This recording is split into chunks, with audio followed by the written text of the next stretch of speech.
Love this podcast? Support this show through the Acast supporter feature. It's up to you how much you give, and there's no regular commitment. Just hit the link in the show description to support now.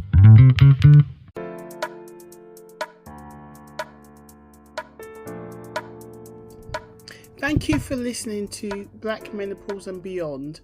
This is part 3 of the conversation I've had with Lucinda about allyship in the menopause space. There is another part 4 on allyship, but that will be broadcasted in a few weeks, and that's with Kirsty. So enjoy this podcast, and as I said, this is part 3 of 3, but there is another one that's due to be released in a few weeks. So please follow and like and listen to my podcast wherever you listen to podcasts, and enjoy.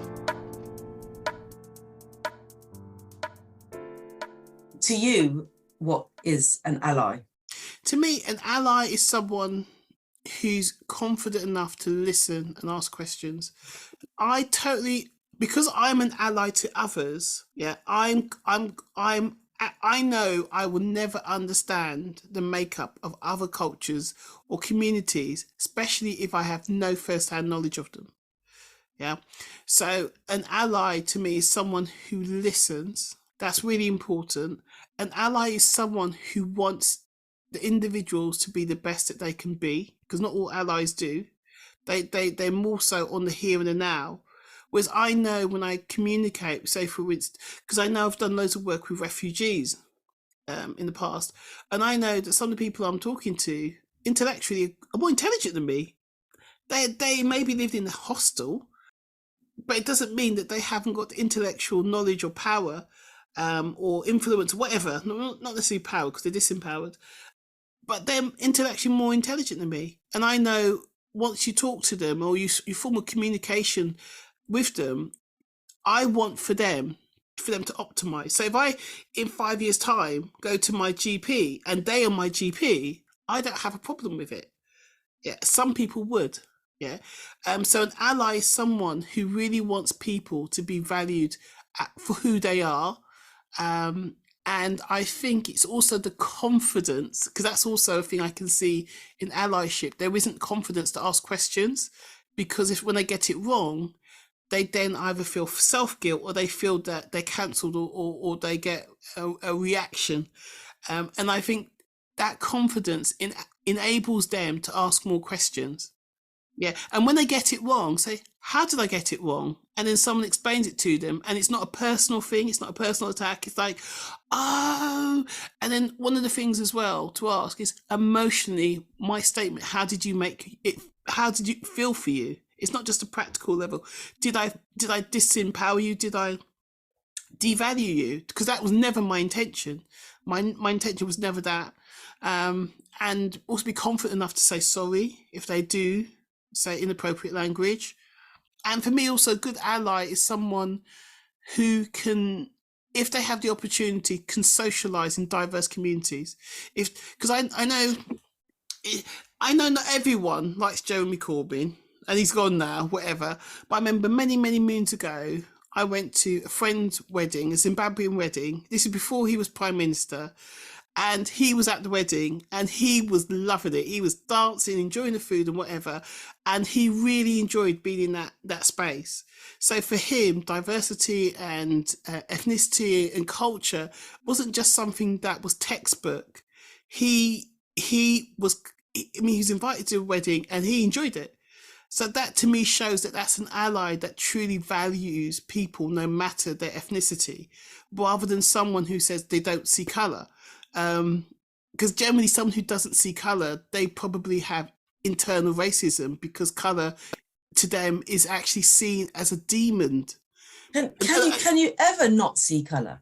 Well, to me, what is wrong with colour? Nothing's wrong with it, but I can't believe some people say they don't see colour because, unless they're blind, literally, because it's by default, the very first thing we do when we meet somebody is see them.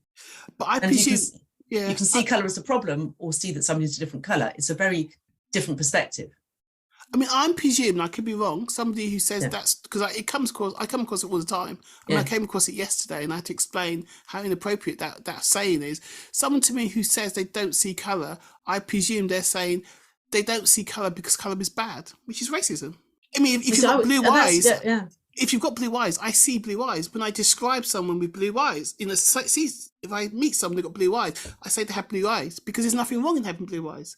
If I say I don't see the colour of eyes, it's because I'm presuming I've got a problem with blue eyes, or I presume blue eyes is a bad thing and I don't want to highlight it. So that's interesting, because your take on I don't see colour was a negative one. Mine, if somebody said to me I don't see colour, I would think that what they're trying to say is I don't see colour as being a divider in our conversation. Yeah, I'm not acknowledging the difference of colour as being important in separating us. Whereas I see it as you view colour as a thing which is either of no importance, or you see it actually, if you see colour, you see bad, and therefore you're choosing to exclude colour as part of who that person is. So I don't see that person's being culturally informed when they say I don't see colour.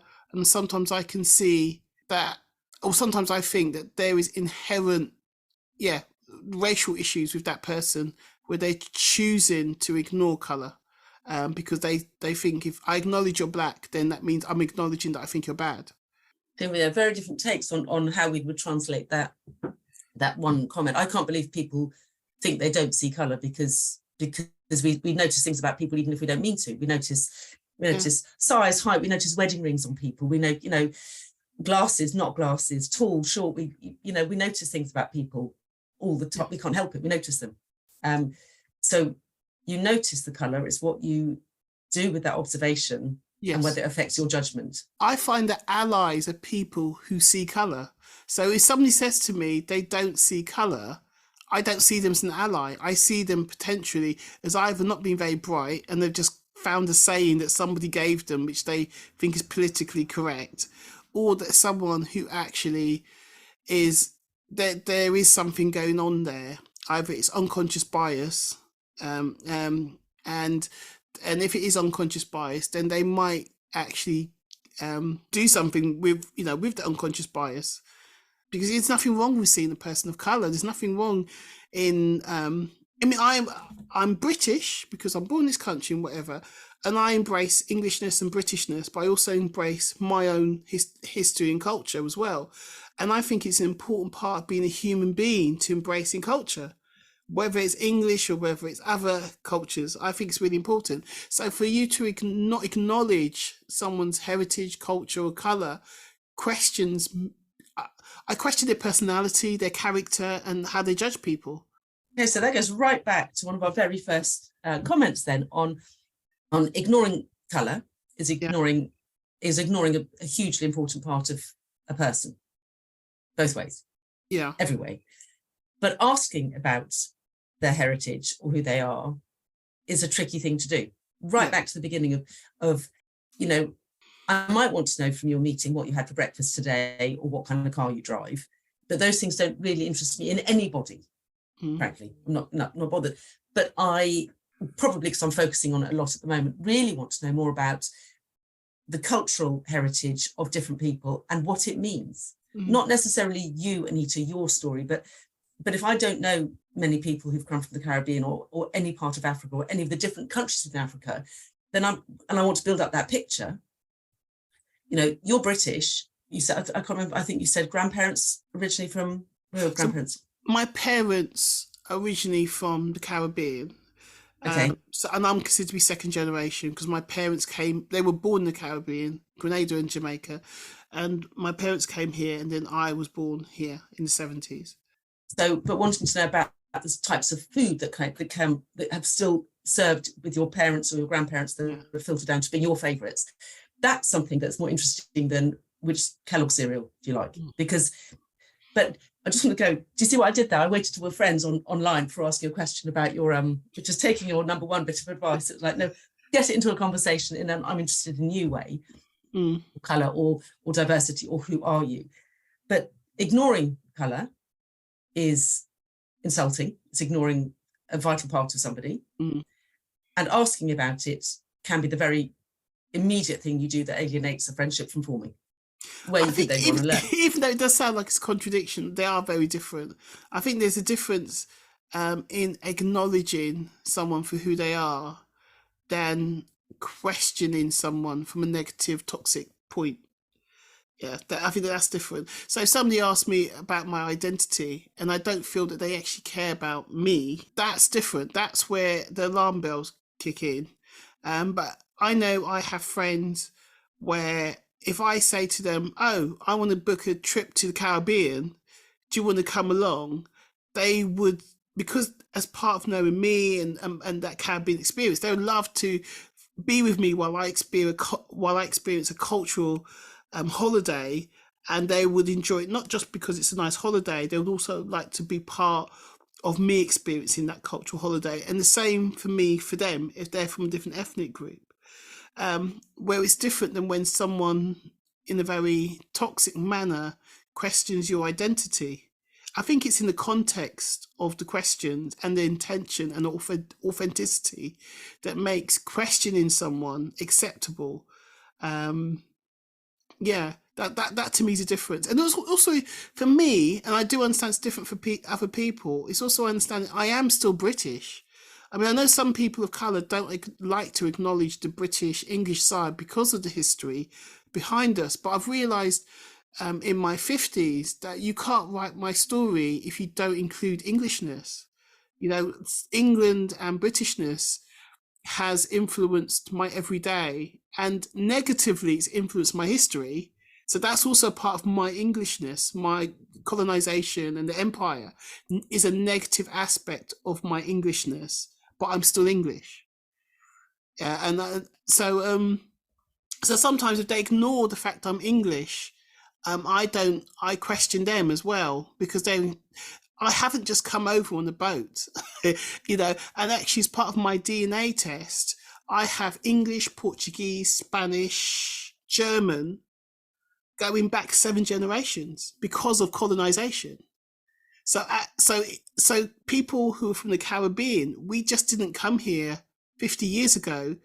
We were part of the British narrative 600-700 years ago. I think that this is where some people don't understand about the Caribbean experience, because my DNA has loads of European countries, all because of slavery, but that shows that the relationship between Europe and my African heritage were interwoven, you know, 7 generations ago. I've got loads of white American relatives in America because of slavery, you know, and so I say to people, I don't have a problem saying I'm English, but I know loads of black people who would. But my story and my heritage in relation to colonization is not good, but it's still my story. So when you said something earlier about you sometimes come across people in your work who are of mixed heritage, and they may not know anything about their personal Black history or personal Black heritage. So for them, the conversation of what's your heritage is an awkward one. How do you handle it if you ask somebody about themselves and you realise that it's a conversation they're not happy having, or that they don't know how to answer, or you might have trodden over a line somewhere? What do you do then? Do you backtrack? For me, I think it's easier because I'm Black. I'll be honest with you. I think I've had loads of conversations with mixed heritage people or adults. I've made an effort to understand the narrative around mixed heritage. I know there's an organisation called the People of Harmony based in London, and it's an organisation set up to talk, and its client base is mixed heritage people, and it looks at all aspects of mixed heritage with regards to the history and also outcomes with the community that are the young people, because the outcomes for mixed heritage with regards to crime and negative things like that in young people is higher than African and Caribbean. So there's stuff going around, there's stuff there as being mixed heritage, which is quite complex and is it's just about being mixed. It's not just about being black. And it's producing really high negative outcomes for some young people. However, I've also seen reports that the average mixed heritage, because of the difference in the DNA, because the more different your DNA is, increases the chances of intelligence. That's why if your DNA is very close, you're more likely to have health concerns when the child is born. So the more separate it is apparently really good for intelligence. So mixed heritage, that you have a higher chance of meeting someone who's born with a higher IQ, that I've been told. Yeah, and there's books about it, and I've read a few many moons ago about it. So even though they're born with there is a chance statistically, or according to some research, there's a higher IQ present. Behaviour outcomes are worse for some kids in our educational system. So I've made an effort to go to some conferences by people of harmony. I've read some books and stuff like that. So when I do work with someone of mixed heritage, I understand not only do they encounter disadvantages because they're classified as black, they also experience disadvantage based on the complexity of being mixed. There's like a double disadvantage. Yes, it's a double disadvantage. I mean, sometimes they also benefit from the privilege of being part white. So at the end of the day, if you're part white and there's a person in your household who benefits from white privilege, then biologically you benefit from white privilege.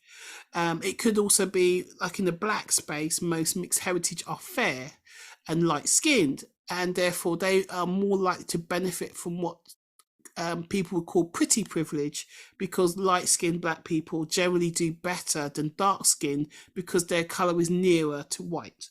But there's also things which are clearly affecting them, because statistically there is a real issue with mixed heritage and crime in this country. There is an issue, and it doesn't match a child with two African parents, because they do the best, and it doesn't match a child with two Caribbean parents. There is something there, and no one quite fully understands, but it's something that's been looked into. That's an area I need to explore a bit more.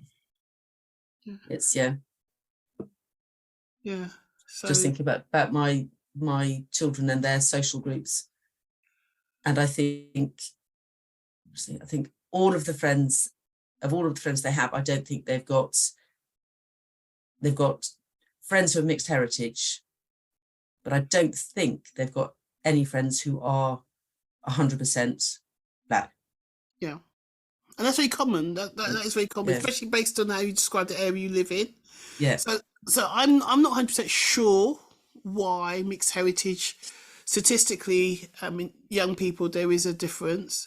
But from what I understand, talking to people sometimes, is that even though they get on and they fit in and they have a greater understanding of whiteness or Englishness if they're half white, because a parent, either the father or mother, that they love, the most key relationship a child has is white. Therefore, it's not alien to them to be white. It's not, they have a positive relationship with a white person, and it's a loving, nurturing one.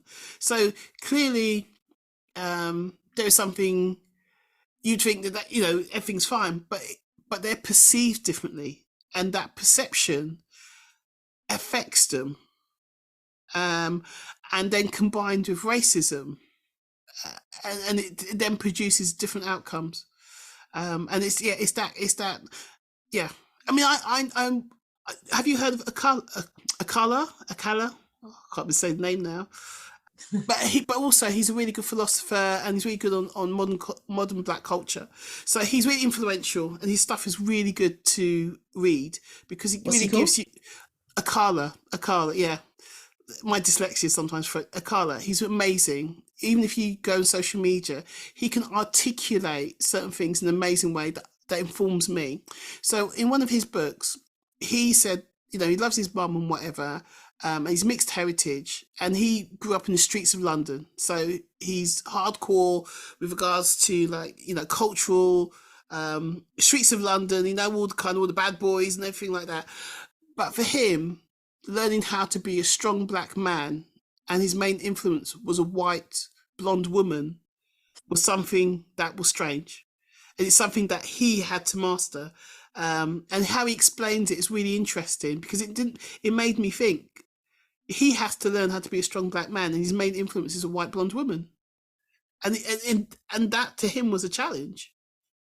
Yeah, we haven't even thought about menopause in people of mixed heritage, and are they going to get younger menopause longer, later menopause shorter? Yeah.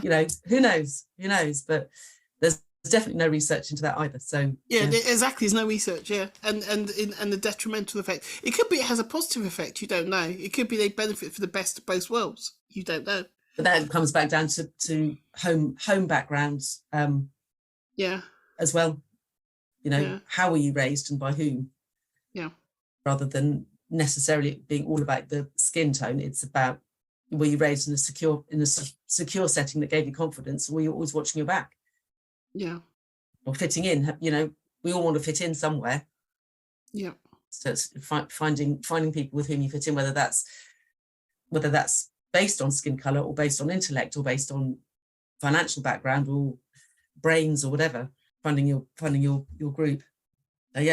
Finding people. So that I'd say, just even talking about a colour there, how do you learn to be a good ally? The answer is listening. Finding sources. It's listening, but also be conscious of how not to be a good ally as well. Like that saviorism, and it's that white saviorism. White savior. Yeah, saviors. They're dangerous because the things they're allowed in spaces, and they're decision makers. But actually, their actions can be a barrier. But because they're allowed into spaces, because of their expertise and because of what they're doing, they sometimes are the gatekeeper for people of colour, because they're allowed to represent them. And if they cherry pick what they want with regards to outcomes, or they translate what they want to hear, they can be dangerous gatekeepers.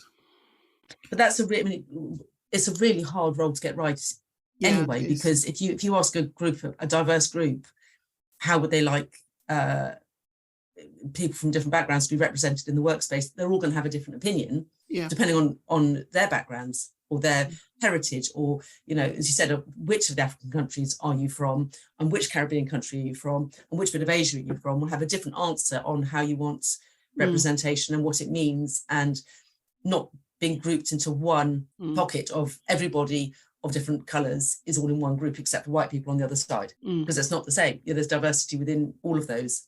A Scottish man is not the same as a woman from Devon. They're really different culturally, and being in that same room how would they like to have sexism addressed? They'll have different answers.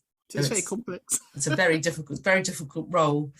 Being a saviour and getting it right, I'm not signing up for it.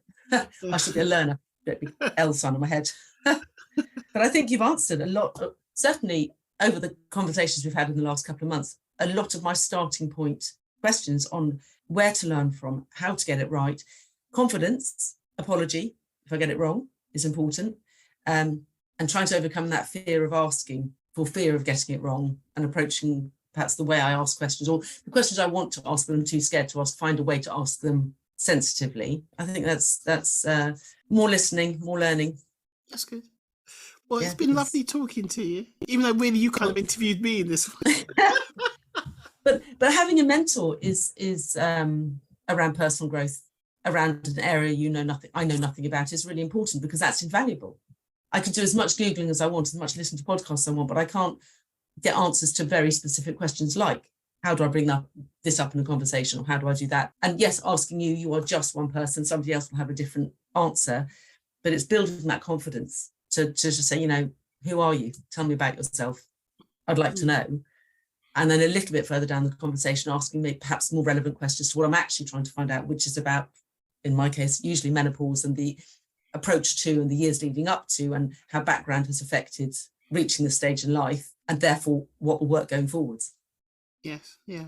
I mean, as I said, there's some people I just don't respond to. We've had loads of conversations, and as I said, listen, I've always got time. Any questions you have, I've always got time to talk, because I can see that your heart's in the right place, and your actions are about making a change and being more informed and delivering a better service to people who turn up to you as part of your work.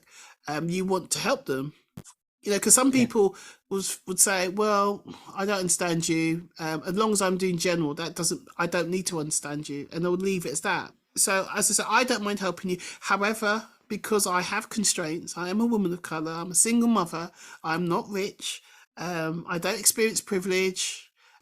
I don't have time to invest in loads of organisations because I don't see an outcome for me or anyone. And as I said, why am I gonna work for free to give the information to someone who probably is on a high income because they're a researcher or they're a scientist or a medical person? To me, it's another form of exploitation if I don't feel that there's an outcome. Yeah, but there's slowly but surely the ability to collect data from all sorts of people, from all sorts of backgrounds and all sorts of colours. Yeah, we'll get there. Yeah, and quite often I see calls for surveys on Instagram, for example. How's this felt? How's that felt? But if all of the followers of somebody who's got 10,000 followers are not all of them, but they're predominantly white, the information that's coming in is already skewed. Yes, and it goes into general because they can't tell the colour of their participants. But there's a couple of podcasts run by sort of midlife white women talking about midlife white women experiences. Their natural follow group is probably more likely to be people like them than anybody else. And yet you have a podcast like yours that, by the very name, your followers are more likely to be women of a variety of different colours than white women. So if you put out a survey, your information would be coming in from a different perspective, but you can't quantify it. Yeah. Definitely. We're at the beginning edges of a lot of learning. Yes, definitely. But thank you so much for your time in educating me.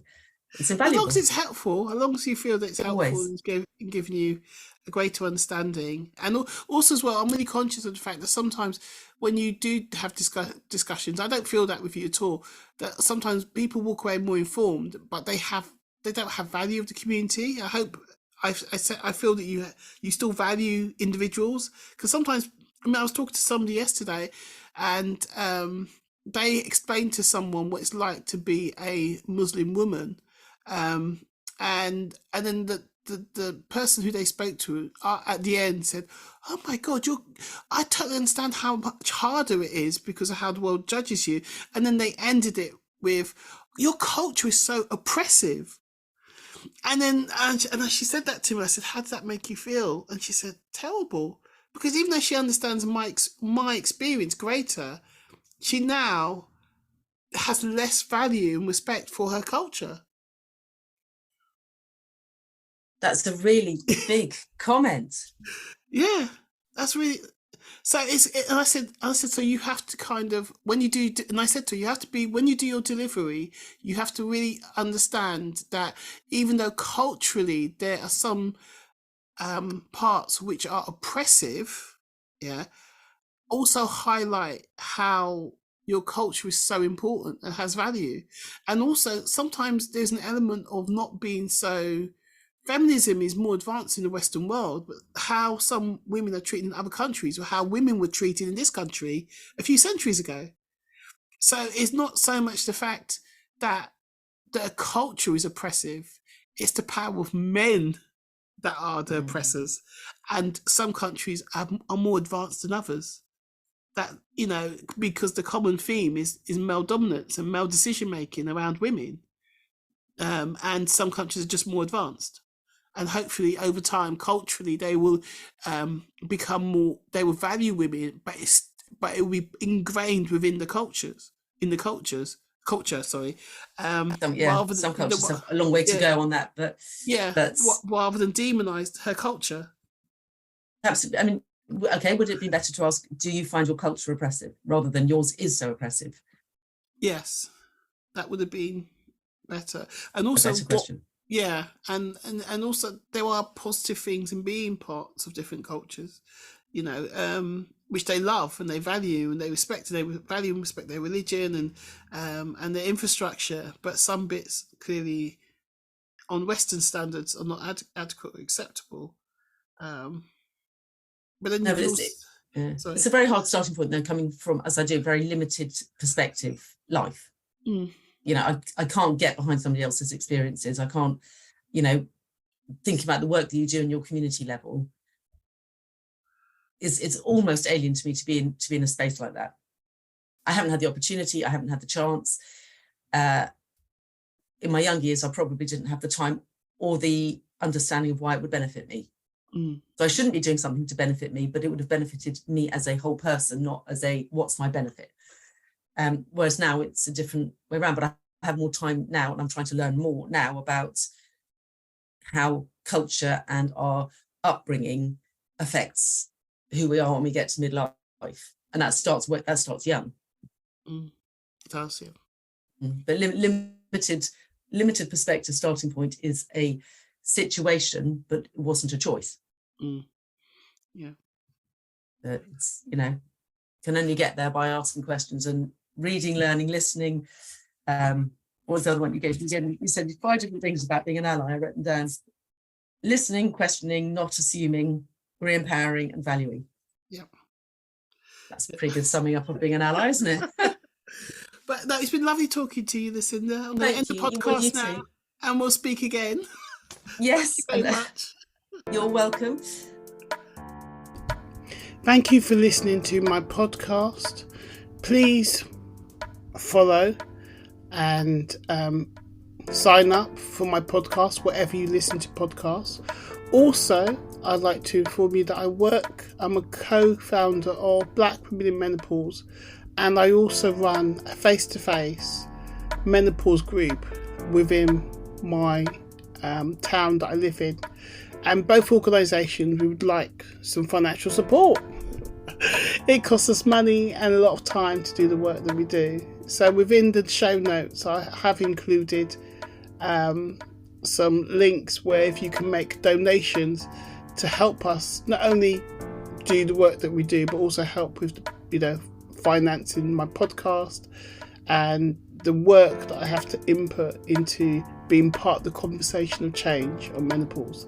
That would be appreciated.